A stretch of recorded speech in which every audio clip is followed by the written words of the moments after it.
Diga. Teve um período aí que eu falei que o Paulo Neto vinha 2 vezes por ano, e teve um semestre que ele não pôde vir porque ele estava doente. Aí o pessoal ficava decepcionado, mas como assim o médium de cura doente? Ficou doente, né?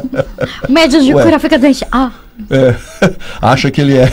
Os espíritos não curaram. Ser humano. Né? O Superman, né? Um ser humano qualquer, como outro qualquer, que tem uma atividade. Como eu falei, não é fácil a vida desse pessoal, entendeu?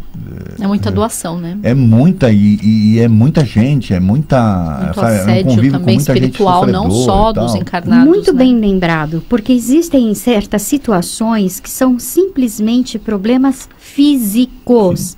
E aí não depende de cura, não depende de mediunidade, não depende de merecimento.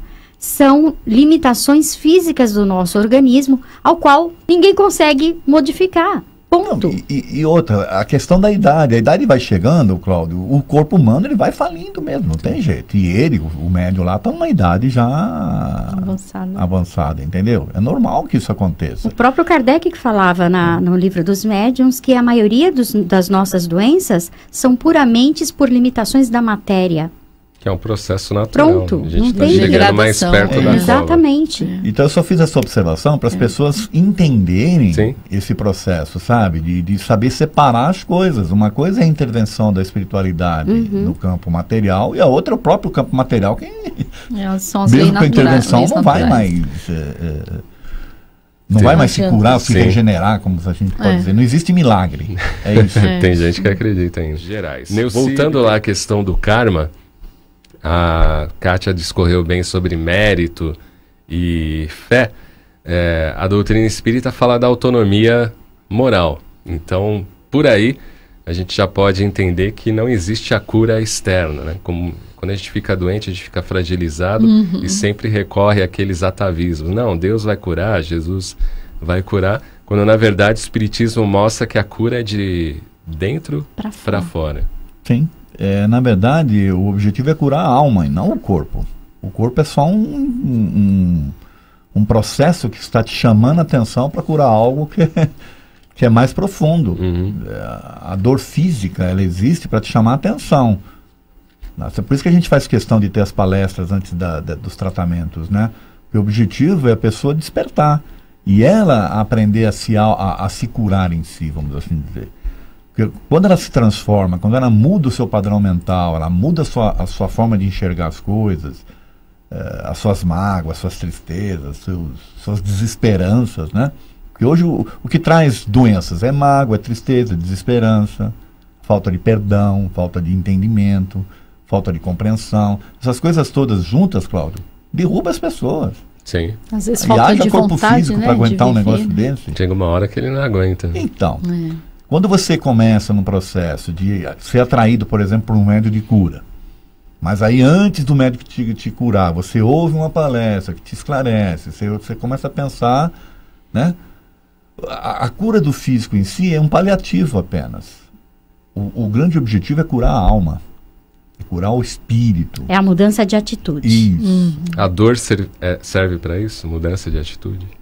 A dor serve, ela é uma das ferramentas. Ela serve sim para muitas pessoas, inclusive a dor serve como freio.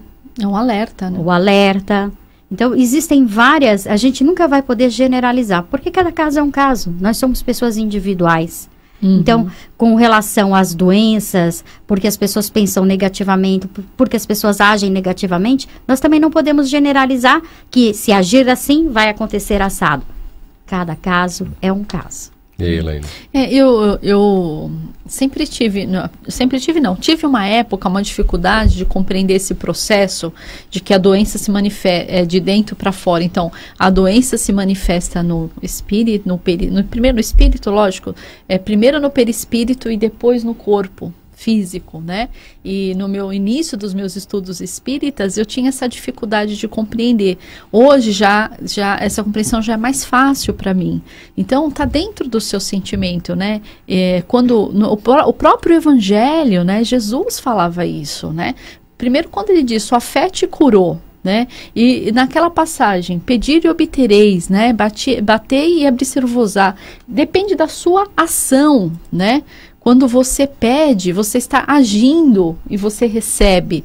E a gente compreender todo esse processo, isso não só com relação à saúde, com relação a todos os processos da nossa vida de encarnado, né? E a doença, deixando bem claro, não é o câncer no espírito. É de ordem moral. Isso aí. O câncer de ordem, é de sentimento. É de sentimento, de ordem emocional, que vai reverter no físico como possivelmente uma doença física, aí podendo ser um câncer, podendo ser, enfim. É legal você falar isso, porque muita gente pensa que o perispírito fica com a doença. Não, né? Não, ele reflete, né? Vamos tentar explicar melhor. O nosso corpo humano, Claudia, é carregado de vírus. Sim. Que se manifestam ou não. Bactérias e tudo Bactérias, tal, dependendo do quê? Da sua ação mental, da forma como você está se tratando, entendeu? É a tal imunidade, né? É. Então, quando a gente fala aqui em fé, em trabalhar e tudo, é o sistema, o seu sistema imunológico trabalhando a seu favor. Entendi. Você se coloca numa posição mental, sabe, positiva, que o seu sistema imunológico vai trabalhar a seu favor, entende? Então, se a gente é carregado de vírus, de bactérias, por que elas não se manifestam e se manifestam no outro? Qual é a razão? Aí a gente tem que olhar o mental daquela pessoa. E quando a gente fala olhar o mental, é como é que ela está se comportando com ela mesma. Por isso que a gente fala de cura espiritual. Como ela está Quando vibrando, essa mudança, né? de atitude, esse reconhecimento, esse entendimento, você já se curou. Se isso vai chegar a tempo no físico, é outros 500 e nem importa, e nem tem tanta importância, porque o teu íntimo é isso aí. Modificou. Exatamente. Por isso que a gente vê relatos de pessoas que, por exemplo, tiveram algumas provações de doença, até tem uma história conhecida, que a pessoa perdeu um dedo e era para perder uma mão, né? Eu não lembro exatamente. Eu lembro dessa história. Tem essas histórias. Então, tem aí a questão do merecimento e tudo. Porque isso realmente são situações no plano espiritual, né? Do intangível, né? Então, por que muitas vezes o espírito médico que trabalha com a medicina, ele consegue identificar prováveis doenças que às vezes o médico da Terra ainda nem percebeu. Já participei de trabalhos, não trabalhos voltados para a medicina, mas de espíritos falarem, olha, fulano, vai dar uma olhada aí na questão do seu rim, porque tem alguma, mas eu não estou sentindo nada, eu não tenho nada. E a pessoa vai realmente e acaba se confirmando, né?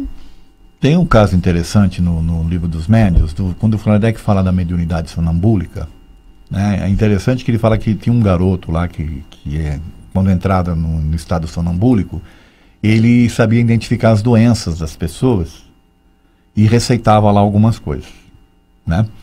Só que teve uma vez que numa sessão dessas que ele identificou as doenças, mas ele não conseguiu receitar. Aí eu falei, mas você não vai receitar? Ele falou, não, porque o meu médico, o doutor, não está aqui. Então, olha que interessante. Ele entrava num estado sonambúlico, ele sabia perceber qual era a doença que a pessoa tinha, mas ele não sabia como tratar. Quem tratava era o outro, e aquele outro não estava lá presente naquele dia, entendeu? Era um trabalho de equipe. Né? Então, você vê como que são as coisas? Cada um no seu quadrado. Então, até no plano espiritual, você vê que existe essa questão também. A limitação de conhecimento e a área de atuação de cada um. E a gente acha que os espíritos sabem de tudo, entendeu? De tudo, não é assim. Isso. Não é isso. Agora, para quem está no hospital neste momento, nos acompanhando, o que vocês poderiam dizer? Está sentindo dor, vai passar por cirurgia, ou muitos que estão realmente para desencarnar? Qual que seria? Primeira coisa que eu tive a oportunidade, Cláudio, de vivenciar com meu irmão num processo de desencarne, onde eu tive muita oportunidade de conversar com muita coisa com ele, tá certo? Então, o grande objetivo aí é a pessoa se trabalhar ela intimamente, primeiro aprendendo a se perdoar, a estar bem consigo mesma, a se acreditar com alguém que realmente passou por um processo, não ficar focando em coisas negativas, porque nesse momento aí vem tudo, as coisas negativas é que surgem para te falar, eu devia ter feito isso, não, foque nas coisas positivas, nas coisas boas que a pessoa fez, entende? Se eleve, acredite em você, acredite que você é um ser espiritual, né? Um ser que vai prevalecer a tudo isso, independentemente se o corpo vai falir, o espírito não fale, entende? O espírito vai continuar. E de que forma você quer continuar? Falido também? Você vai deixar que a tua doença física interfira no teu espírito também para que você vá para o plano espiritual doente? Não é isso. O objetivo, se o corpo está falindo, é para que o espírito se liberte. E se liberte de uma forma positiva. Então, se eu tivesse que falar isso, alguma coisa para quem está vivenciando isso, é isso. Acredite em você, acredite no seu espírito, acredite que você é uma pessoa que veio para experiências, teve erros, teve acertos, e não fique fazendo um balanço negativo de tudo, não. Procure fazer o melhor possível, porque é isso que conta. E encarar a dor e a doença como uma oportunidade de aprendizado, né? E não como um castigo, né? Não é um castigo. Deus não castiga, Deus não quer o sofrimento, né? A gente não está aqui para sofrer, né? Não é um castigo, é uma oportunidade, né? Você vai fazer reflexões, você vai crescer, e como dizia Chico Xavier, tudo passa, né? Até uva então, passa. É uma situação provisória, não é uma situação definitiva. Né? Que, aliás, coisa horrível, uva passa. Eu discordo, eu E discordo. aí, Tem quem gosta. Uva passa sim. Hashtag. E pode pôr no arroz que eu não ligo, Nossa. na maionese e tudo. Que horrível. Então, Nós mudamos de assunto. ele Pra me ficar mais provoca leve, sempre. né? Então, resiliência. Aproveitar esses momentos de doença, de dor, de limitação, é sempre um momento de reflexão. Mas não, como você bem disse, aquela reflexão negativa, do rancor, da raiva, da impotência. Não. É um momento de você aproveitar e ver o que é que você pode transformar em você para melhor. Não importa se vai ser para essa vida, se vai ser para... Não importa. Mas, assim, aceitação é importante e trabalhar o entendimento do que está acontecendo. É isso. Uma vez eu fui visitar meu irmão, que a gente estava conversando, lá na UTI, ele estava muito para baixo. Aí entrou uma enfermeira, abriu, vamos lá. Eu falei para ele, olha o que está acontecendo. Você está aqui no hospital, olha quantas pessoas novas você está tendo a oportunidade de conhecer, pessoas que são, né, positivas. Tenta tirar o melhor disso daí. Pode Exato. parecer um absurdo você estar numa situação dessa, mas tenta enxergar as coisas que estão acontecendo à tua volta. Não fique focado No negativo. no negativo, entende? Hoje é o dia do médico, mas tem Então, tantos enfermeiros sensacionais que maravilhosos, vão Nossa. cantando fazer a sua injeção, É isso. a sua medicação. É tão gostoso, é tão isso. importante isso, é É muito legal. bom.